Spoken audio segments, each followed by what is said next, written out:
बायकोसाठी ना एक सरप्राईज आणले. बायकोक सगळ्यात आवडणारी गोष्ट आणलेली आहे ह्याच्यात. ती तुमका पण थेट दाखवते गेल्यावर. आणि ते का माहीत नाही, ते का फक्त सांगितलेलं तुझ्यासाठी काहीतरी गिफ्ट आणलेला, पण तुका आवडणारा आणलेला. आता म्हणता माका सांगता काय माहिती की माका नाही आवडला ना, उगाच काहीतरी फसवलं असतं बघा म्हणता. तर बघूया आता ते का आवडता की नाही, की माझोच पचको होता तो. मम्मीसाठी सरप्राईज आहे, मम्मीच खोलणार. बघ तरी खोलून बघ, खोलून बघ.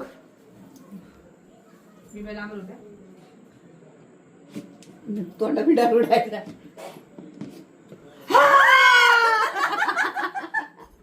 या सरप्राईज नको करता.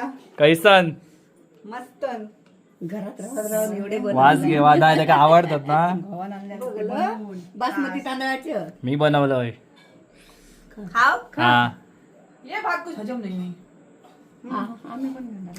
ती बरी बघितलं का सरप्राईज सगळ्यांसाठीच होता, मस्त अनपेक्षित. लय भारी